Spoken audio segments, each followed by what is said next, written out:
らっしゃいませ。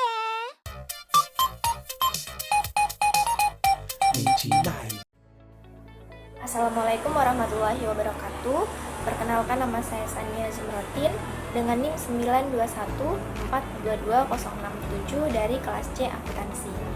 Jadi di video ini saya akan menjelaskan tentang laporan studi kasus saya yang membahas tentang jurnal yang ditulis oleh Nurdianti Nurfadila, Ida Farida Adi Prawira, dan Memin Kustiawan yang berjudul Tax Planning atas Pajak Penghasilan Badan PT Unilever Indonesia Tbk. Sebelum masuk ke pembahasan, sebelumnya saya akan membahas sedikit tentang PT Unilever Indonesia Tbk. Pastinya teman-teman sudah tidak asing lagi dengan perseroan ini, karena dalam kehidupan sehari-hari kita sudah menggunakan banyak produk yang diproduksi oleh PT Unilever Indonesia Tbk. PT Unilever Indonesia Tbk pertama kali didirikan pada tanggal 5 Desember 1933 dengan nama Levership Fabrieken MV yang bertempat di daerah Angke, Jakarta Utara. Berdasarkan Akta nomor 23 dari Mr. A.H. Van Ophusen, notaris dari Batavia. Dari pertama kali didirikan, perseroan ini mengalami perubahan nama sebanyak 2 kali, yaitu pertama pada tanggal 22 Juli 1980 berubah menjadi PT Unilever Indonesia, dan yang kedua pada tanggal 15 Mei 1998 berubah menjadi PT Unilever Indonesia Tbk. PT Unilever Indonesia memiliki kegiatan usaha di bidang produksi, pemasaran, dan distribusi barang-barang konsumsi. Saat ini, PT Unilever Indonesia Tbk memiliki lebih dari 40 merek produk yang terbagi menjadi 2 kategori. Yang pertama ada home dan personal care seperti Citra, Pepsodent, dan Molto. Yang kedua ada food dan refreshment seperti Bango, Magnum, dan Royco. PT Unilever Indonesia Tbk saat ini bertempat di Green Office Park Cave 3 di Jalan BSD Boulevard Barat, BSD City, Tangerang nomor 15345, Indonesia. Dan pabrik-pabrik perseroan berada di Jalan Jababeka 9, Blok I, nomor 1-2 di kawasan Jababeka Cikarang, Bekasi, Jawa Barat. Dan Jalan Rungkut Industri 4, nomor 5-11 di kawasan Industri Rungkut, Surabaya, Jawa Timur. Jumlah karyawan pada tahun 2023 mencapai 4.589 orang yang tersebar di kantor pusat dan 8 pabrik perseroan yang berada di Cikarang dan Rungkut, Surabaya, dan kantor-kantor cabang lainnya.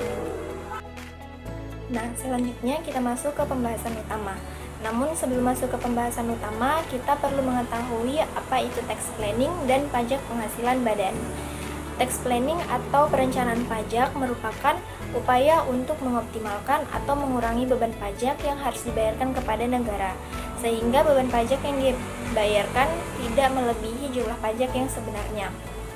Ada beberapa strategi yang dapat diterapkan dalam perencanaan pajak seperti tax saving, tax avoidance, menghindari pelanggaran atas peraturan perpajakan, menunda pembayaran pajak tetapi tidak melanggar peraturan perpajakan yang ada, dan yang terakhir mengoptimalkan kredit pajak yang diperkenankan. Kemudian ada pajak penghasilan badan. Pajak penghasilan badan merupakan suatu pajak yang dikenakan terhadap penghasilan yang diterima atau diperoleh oleh wajib pajak badan selama 1 tahun pajak. Pajak penghasilan badan terbagi menjadi 2, yaitu pajak penghasilan badan final dan pajak penghasilan badan tidak final. Dalam perpajakan dikenal adanya rekonsiliasi fiskal. Rekonsiliasi fiskal atau koreksi fiskal merupakan langkah untuk mencocokkan ketika terdapat hal-hal yang berbeda antara laporan keuangan komersial dan laporan keuangan fiskal. Rekonsiliasi fiskal dilakukan karena laporan keuangan komersial disusun berdasarkan standar akuntansi keuangan yang belum tentu sama dengan ketentuan perpajakan yang berlaku. Rekonsiliasi fiskal atau koreksi fiskal ini terbagi menjadi 2 jenis, yaitu koreksi fiskal positif dan koreksi fiskal negatif.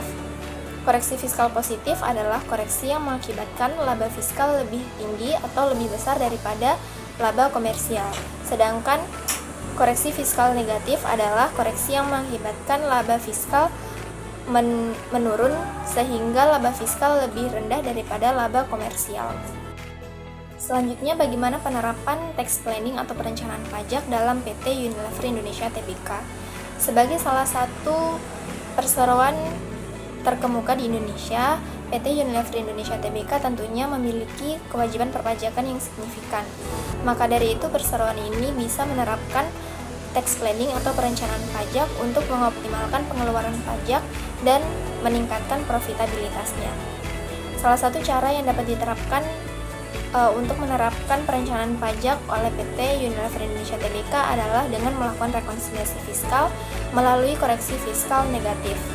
Terdapat beberapa akun yang sesuai dengan Undang-Undang Perpajakan Pasal 6 Ayat 1 yang dapat dikoreksi fiskal negatif, yaitu seperti beban pendidikan dan pelatihan dan research and development.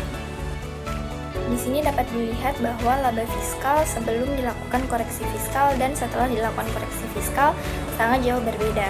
Hal ini karena adanya koreksi fiskal negatif yang dapat mengakibatkan berkurangnya laba fiskal serta PPh terutangnya.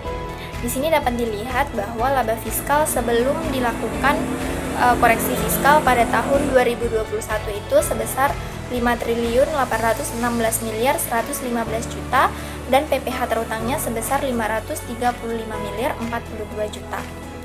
Kemudian setelah dilakukan koreksi fiskal negatif, untuk laba fiskal tahun 2021 berubah menjadi 5.668.648 juta dan untuk PPh terutangnya menjadi 528.726 juta.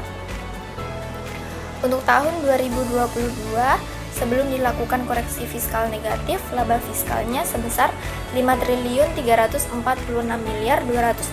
juta dan untuk PPh terutangnya sebesar 410.755 juta.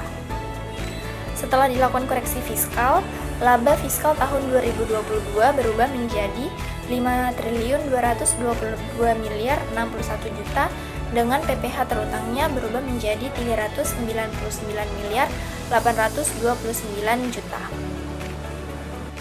Dari perhitungan yang telah dilakukan terhadap laporan laba rugi fiskal, maka dapat diasumsikan bahwa PT Unilever Indonesia Tbk dapat melakukan perencanaan pajak untuk menekan beban pajak penghasilan sehingga dapat mengoptimalkan pengeluaran pajaknya dan dapat meningkatkan profitabilitasnya. Sekian video dari saya, lebih dan kurangnya mohon maaf. Wabillahi taufiq wal hidayah. Wassalamualaikum warahmatullahi wabarakatuh. 一起来。